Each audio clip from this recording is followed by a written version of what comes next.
विद्यार्थी मित्र हो, पाठीमागच्या तासाला आपण वर्ग समीकरण सोडवण्याच्या पद्धती पाहिल्या. दिलेले वर्ग समीकरण अवयव पद्धतीनं कसं सोडवायचं याचा आपण अभ्यास केला. आज त्याही पेक्षा आणखी एखादी सोपी पद्धत आहे का याचा आज आपण विचार करणार आहोत.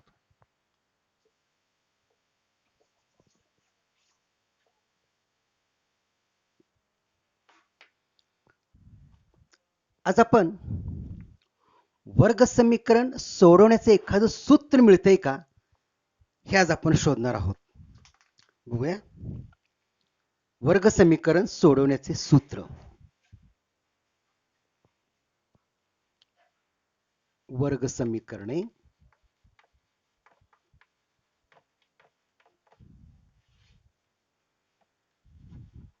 इयत्ता 10वी वर्ग समीकरण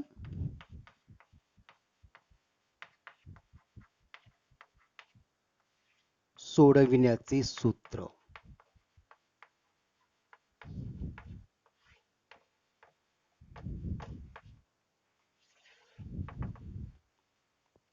हे वर्ग समीकरण सोडवण्याचं सूत्र तुम्हाला आधी मी सांगतो, ते कसं आलं तो भाग नंतरचा. आधी एक उदाहरण त्याच्या सहाय्याने सोडूया आणि मग ही पद्धत तुम्हाला कशी वाटते ते मला सांगा. एक उदाहरण घेऊया आपण.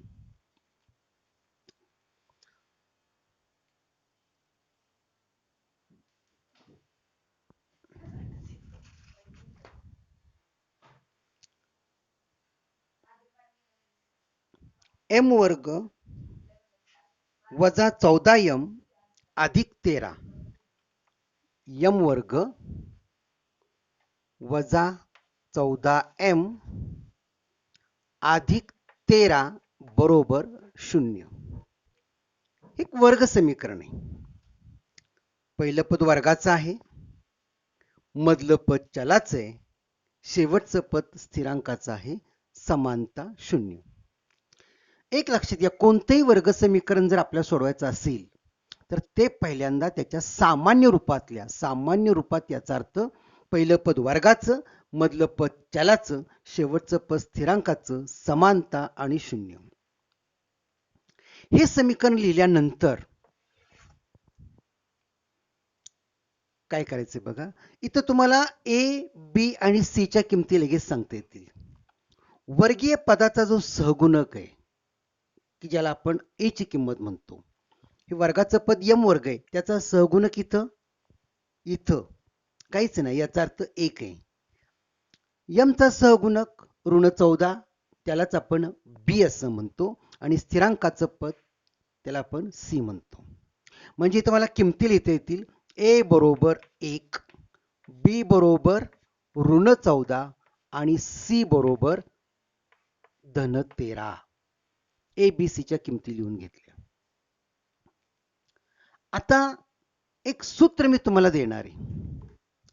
ते सूत्र असे, त्याच्या सूत्राची सिद्धता आपण नंतर पाहणार आहोत, पण ही पद्धत आधी समजावून घ्या. सूत्राच्या साह्यानं दिलेलं वर्ग समीकरण सोडवायचं कसं. समीकरण सोडवायचं म्हणजे नक्की काय करतो आपण, तर त्या समीकरणामध्ये असणाऱ्या चलाची किंमत काढतो, म्हणजेच एक्स ची किंमत काढतो. या उदाहरणामध्ये यम चल वापरलेले म्हणजेच यम ची किंमत काढतो आपण, की ते समीकरण सोडलं असं आपण म्हणतो. ते समीकरण एखाद्या सूत्राच्या सहाय्याने कसं सोडवायचं, म्हणजे या उदाहरणामध्ये यम ची किंमत कशी काढायची हे आज आपल्याला शिकायचं आहे. आता एक लक्षात घ्या, वर्ग समीकरणाचं सामान्य स्वरूप तुम्हाला माहिती आहे, ए एक्स वर्ग अधिक बी एक्स अधिक सी बरोबर 0. हे वर्ग समीकरण सामान्य स्वरूप आहे. त्यातली ए ची किंमत तुम्हाला माहित असते, बी म्हणजे एक्सचा सगुणक तोही कळलेला असतो आणि सी ची किंमत ही तुम्हाला कळलेली असते. एक्स वर्गाचा सहगुणक तुम्ही सहज शोधू शकता या पद्धतीनं. एक्सचा सहगुणक म्हणजे बी, तोही तुम्हाला शोधता येईल आणि सी स्थिरांकाची किंमत सांगता येईल. मग हे जर असेल तर या वर्ग समीकरणात जे चल वापरलेलं आहे एक्स, ह्या एक्सची किंमत शोधणं म्हणजेच ते वर्ग समीकरण सोडवणं. आणि ती कसे मिळतं ते तर ते सूत्र असे, एक्स बरोबर एक्सची किंमत आपण शेवटी समीकरण सोडवतो म्हणजेच एक्सची किंमत काढतो. एक्स बरोबर ते सूत्र असे ऋण बी, हे ऋण चिन्ह सूत्रातले महत्वाचे ऋण बी अधिक किंवा वजा वर्गमुळाच्या चिन्हात बी वर्ग वजा 4ac छेद 2a. हे सूत्र जर तुम्हाला चांगलं कळलं, खूप सूत्र महत्वाचं आहे हे, तर वर्ग समीकरण आपल्याला सूत्राच्या सहाय्याने सहज सोडवता येईल.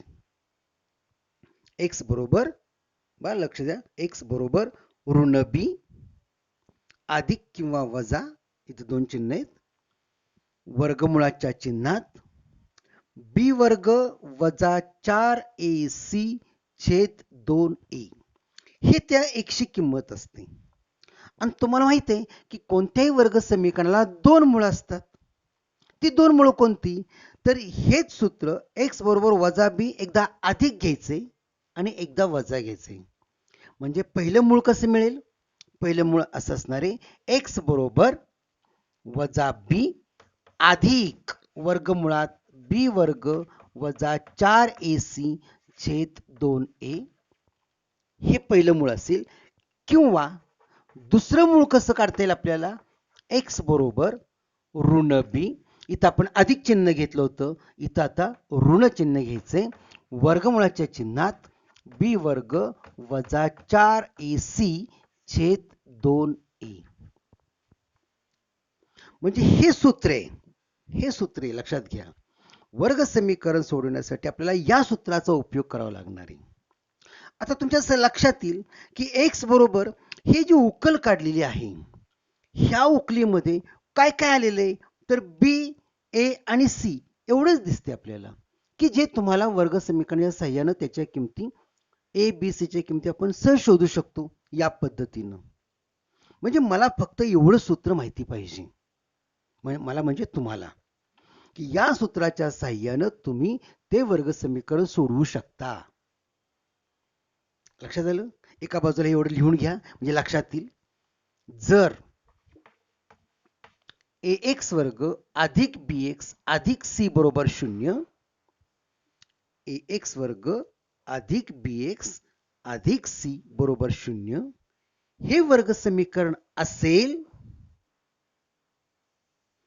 तर x बरोबर ऋण b अधिक किंवा वजा वर्गमुळाच्या चिन्हात b वर्ग वजा 4ac छेद 2a. म्हणजेच पहिली उकल अशी असेल, अधिक चिन्हाने तुम्हाला पहिली उकल मिळेल किंवा त्या वर्ग समीकरणाचं पहिलं मूळ मिळेल, आणि ऋण चिन्ह घेतलं तर तुम्हाला त्या वर्ग समीकरणाचं दुसरं मूळ मिळेल.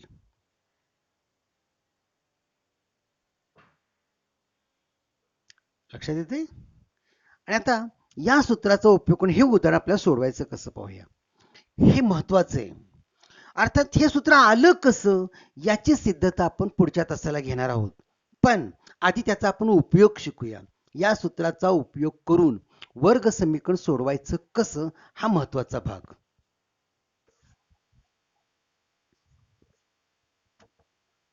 आता काय करायचंय बघा. दिलेलं वर्ग समीकरण असे ए बी सी च्या किमती तुम्ही सहज शोधू शकता. आता या वर्ग समीकरणामध्ये कोणतं चल वापरलेलं आहे? सामान्य स्वरूप होतं त्यावेळेला एक्स हे चलाचा वापर केला होता आपण. त्या एक्सच्या ऐवजी या वर्ग समीकरणामध्ये एक्सची जागा आता एम ने घेतलेली आहे. हे लक्षात घ्या, एम ने घेतलेली आहे. आपण सूत्र ते एक्स मधनं लक्षात ठेवलंय, पण या वर्ग समीकरणात एक्सच्या ऐवजी एम या चलाचा वापर झालेला आहे, आणि म्हणून मी सूत्र कसं लिहिणार बघा. म्हणून एम बरोबर, समजून घ्या आधी, ऋण बी अधिक किंवा वजा वर्गमुळाच्या चिन्हात बी वर्ग वजा 4ac छेद 2a. या पद्धतीने आपल्याला ती मूळ शोधायची आहेत. आता ह्या सूत्रातले जे वेगवेगळे पार्ट आहेत, वेगवेगळे फॅक्टर्स आहेत, बी वर्ग वजा 4ac हे एक राशी आहे. बी वर्ग वजा 4ac वर्गमुळाच्या चिन्हामध्ये ही जी राशी लिहिली का नाही, ह्याला आपण वेचक असं म्हणतो. याला काय म्हणतो आपण? विवेचक. ह्या राशीची पहिल्यांदा किंमत काढायची. बी वर्ग वजा 4ac या राशीची किंमत आपण काढूया. बघा, आणि त्यालाच आपण विवेचक असं म्हणतो, लक्षात घ्या. आणि त्या विवेचक हा डेल्टा, कॅपिटल डेल्टा या चिन्हाने दाखवला जातो. छोटासा त्रिकोणासारखं चिन्ह आहे, ह्याचं नाव आहे डेल्टा. तो ह्या डेल्टा आपण विवेचकासाठी वापरतो.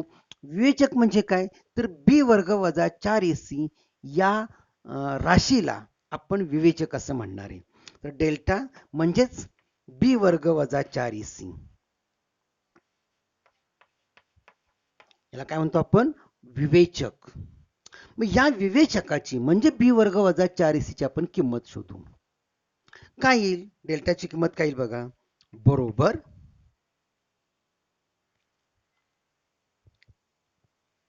किंवा असे सिंबल जर लक्षात राहले असते तर डायरेक्ट आपण या राशीची किंमत काढूया. पहिल्यांदा या डेल्टाची किंमत काढूया. डेल्टा म्हणजे कोण? हा विवेचक. ही जी बैजिक राशी दिसती वर्गमुळाच्या चिन्हातली बी वर्ग वजा 4ac ही किंमत खूप महत्वाची आहे. ती पहिल्यांदा काढून घ्या. म्हणून बी वर्ग वजा 4ac बरोबर या बैजिक राशीची किंमत काढतोय आपण, म्हणजेच विवेचकाची किंमत काढतोय आपण. आता बी ची किंमत माहिती आहे, ए माहिती आहे, सी माहिती आहे. टाका बरं या राशीची किंमत कशी येईल सांगा. बी म्हणजे कोण? ऋण 14. कंसात लिहितो मी ऋण 14चा वर्ग. बी वर्ग वजा 4 ए 1 सी 13, अर्थात ते धन 13 आहेत म्हणून मी तर अधिक चिन्ह लिहिलं नाही. म्हणजे बी वर्ग वजा 4ac ची या राशीची मी किंमत काढली. काय किंमत येईल बघा. ऋण 14चा वर्ग किती? 296. सॉरी, ऋण 14चा वर्ग 196. ऋण 14चा वर्ग, ऋणाचा वर्ग धनच असतो. ऋणाचा वर्ग किती येणार इथं? 196.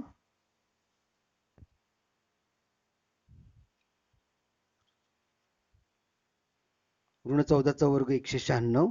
इथं बघा ऋण 4 गुणिले 1 गुणिले 13. 13 1 13 चोक 52 वजा 52. 196 वजा 52 किती आलं? 196 मधून 52 गेले 144. म्हणजे पहिल्यांदा मी बी वर्ग वजा 4ac या राशीची किंमत काढून घेतली. कळलं? आता ही कोणाची किंमत आहे सांगा. बी वर्ग वजा 4ac या राशीची आपण किंमत काढलेली आहे. पुन्हा एकदा बघा काय केलंय. दिलेलं समीकरण सामान्य स्वरूपात लिहा. ए बी सी च्या किमती ठरवा. ए बी सी च्या किमती ठरल्यानंतर या राशीची किंमत काढायची आपल्याला, की ज्याला आपण त्या वर्ग समीकरणाचा विवेचक असं म्हणतो. याची किंमत काढली. बी वर्ग वजा 4ac. तो डेल्टा याही चिन्हाने आपण दाखवला जातो. किमती टाकल्या फक्त. बी ची किंमत ऋण 14चा वर्ग वजा 4, ए ची किंमत 1 आहे, सी ची किंमत 13 आहे, या राशीची किंमत 144 आली. आता ह्या राशीची किंमत आपण या सूत्रात भरणार आहोत. काय बघा. म्हणून यम बरोबर ऋण हे चिन्ह मूळचं आहे त्या सूत्रातलं. आता किमती टाकत असताना नेहमी गोल कंसातल्या, म्हणजे उदाहरण चुकणार नाही. बी ची किंमत किती बघा.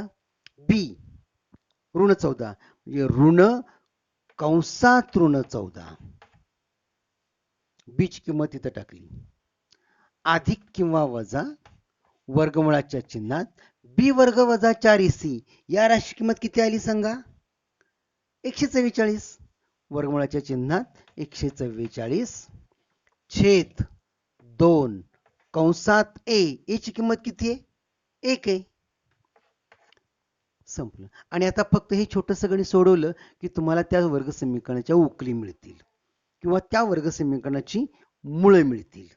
सोडूया आपण. काय बघा. म्हणून यम बरोबर वजा मुळे आतलं चिन्ह बदलणारे, वजा वजांचा इथं गुणाकार होईल. काय होईल? वजा वजांचा गुणाकार होईल अधिक 14 अधिक किंवा वजा इथं वर्गमुळात 144 याचा अर्थ 144 वर्गमूळ. याचं वर्गमूळ 12 छेद 2 गुणिले 1 2. आता हे सोडूया आपण. एकदा अधिक चिन्ह घ्या, एकदा वजा चिन्ह घ्या आणि म्हणून काय येईल बघा. m बरोबर 14 अधिक 12 छेद 2 हे एक मूळ असेल. एकदा अधिक चिन्हाचा वापर केला किंवा काय m बरोबर 14 वजा 12 छेद 2.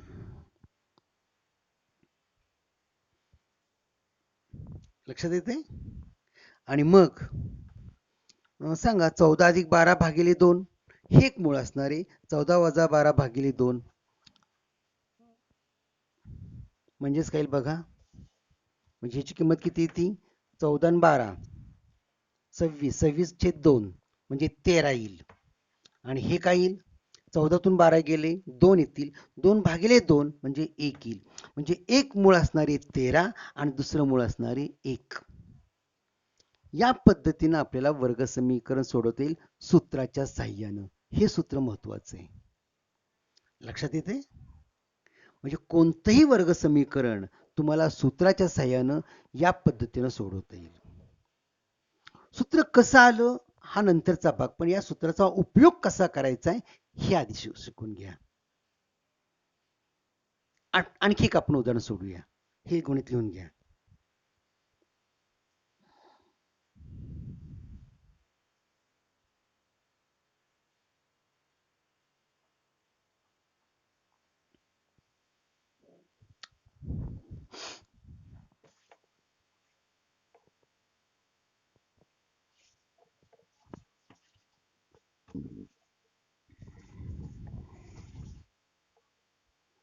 सूत्राच्या साहाय्यानं वर्ग समीकरण सोडवायचं कसं.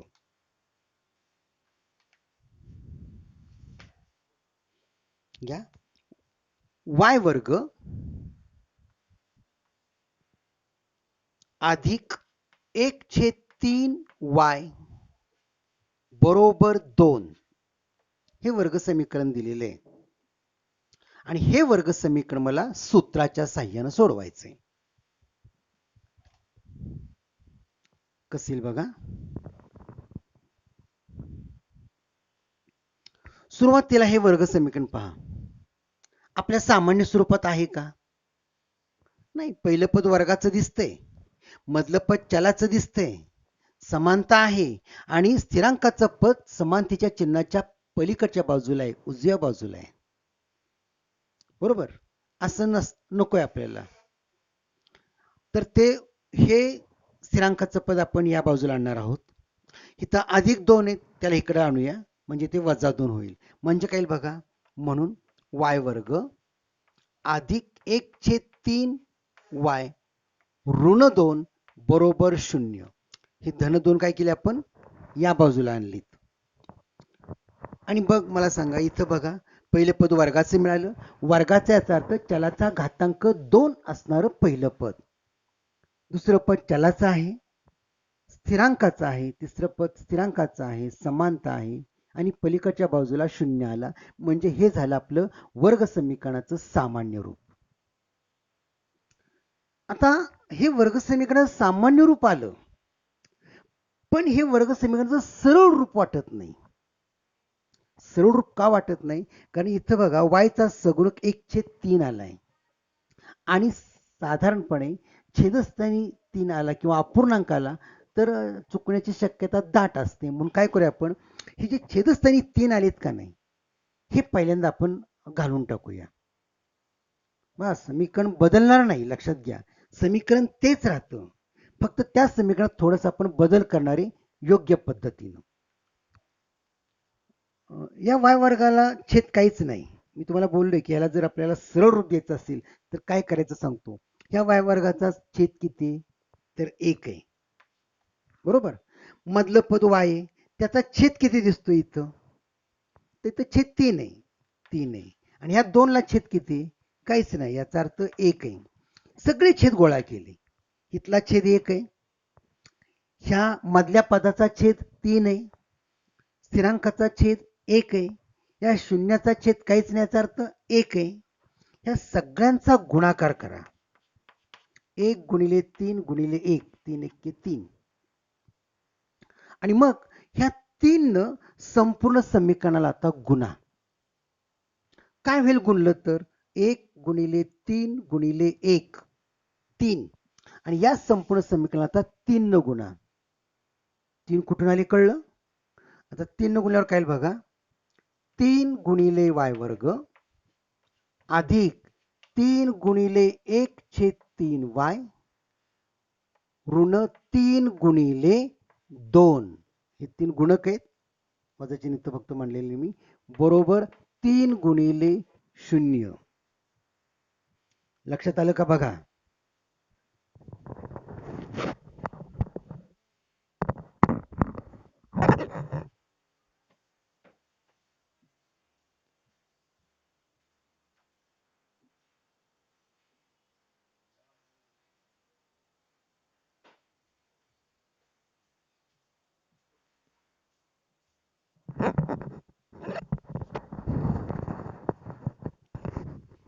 काय केलंय आपण या पायरीमध्ये? संपूर्ण समीकरणाला 3 न गुणलं. 3 कुठून आले कळलं? इथला छेद 1 आहे, इथला छेद 3 आहे, इथला छेद 1 आहे, इथलाही छेद 1 आहे. ह्या सगळ्या छेदाछेदांचा गुणाकार केला, तो 3 आला आणि या 3 न संपूर्ण समीकरण या पद्धतीनं गुणलं. इथे लिहितो वाटल्यास 3 ने गुणून. आता काय होईल? 3y वर्ग, पहिलं पद आलं 3y वर्ग, ह्या 3 ला 3 जातील आता, की जे आपल्याला घालवायचेच होते, अधिक 1 गुणिले y म्हणजे y, 1y, 1y म्हणजे yच, आणि इथं ऋण 3 गुणिले 2 6 बरोबर 3 गुणिले 0 0.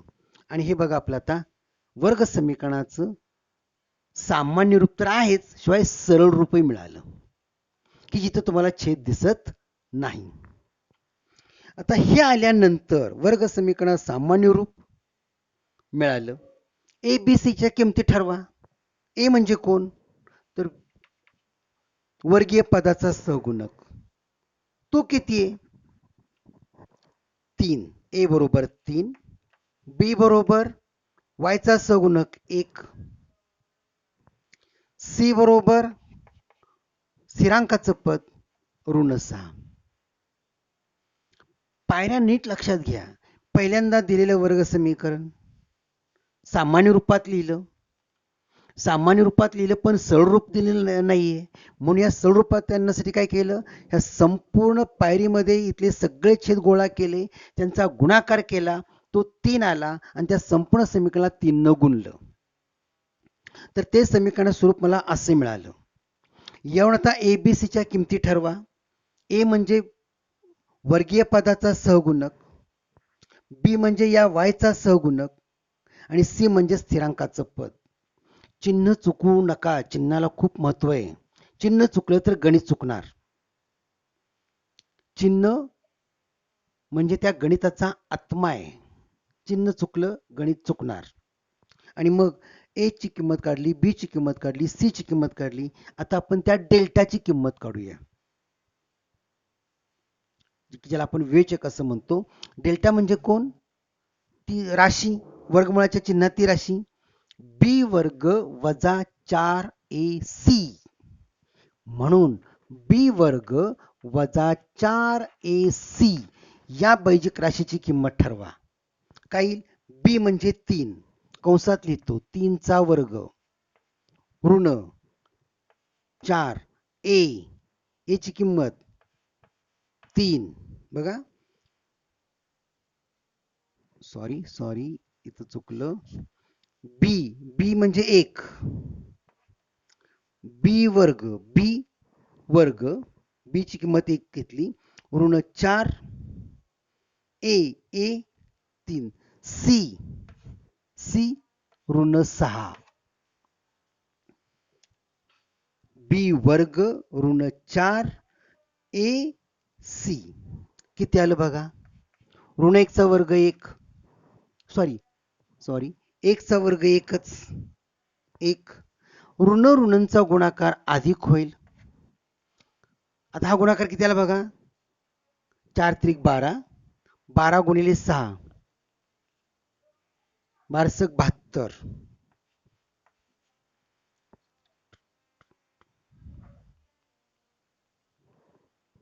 ऋण ऋणांचा गुणाकार अधिक झाला. 4 त्रिक 12 झाले. 12 गुणिले 6 12 72. 72 अधिक 1 73. म्हणजे इथं काय आलं बघा. बी वर्ग वजा 4 AC ची किंमत किती आली. बी वर्ग वजा 4 AC ची किंमत आली 73. 73. बी वर्ग वजा 4 AC ची किंमत 73 आली. इथपर्यंत कळले का बघा. ही किंमत खूप महत्वाची बरं का. ही ह्या पायरीला चौकट करा, कारण या पायरीला तुम्हाला गुण मिळणार आहे. बी वर्ग वजा 4 ची किंमत काढली की तुम्हाला 1 मार्क निश्चित मिळणार आहे. ह्या पायरीला एक खूप महत्व आहे. ए बी सी च्या किमती तुम्ही अचूक ओळखल्या. ए ची किंमत काढली, बी ची किंमत काढली, सी ची किंमत काढली. ही पायरी महत्वाची आहे. ही सुद्धा पायरी महत्वाची आहे.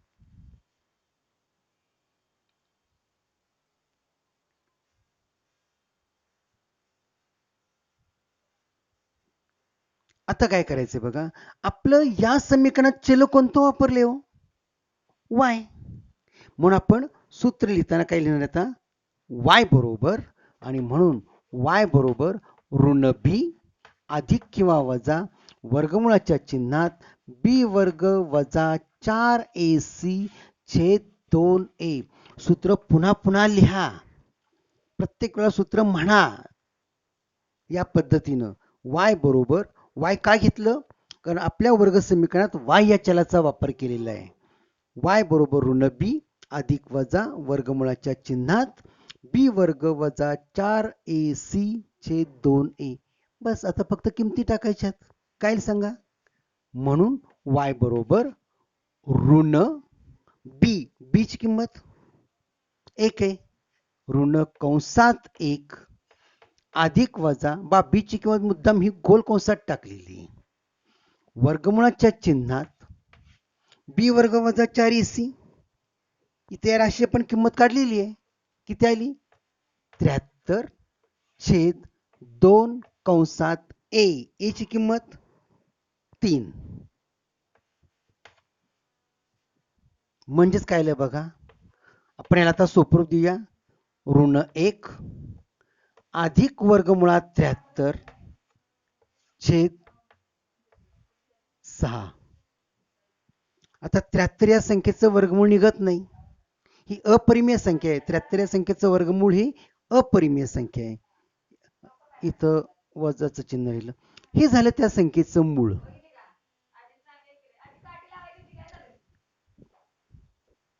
हळू.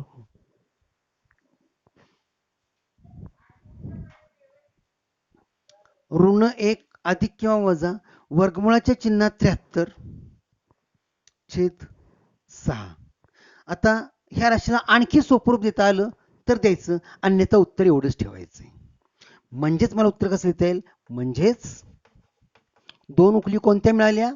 वाय बरोबर ऋण 1 अधिक वर्गमुळात 73 छेद 6, किंवा दुसरे उकल असणारे वाय बरोबर, हे एकदा अधिक घेतलेले आता वजा घ्या.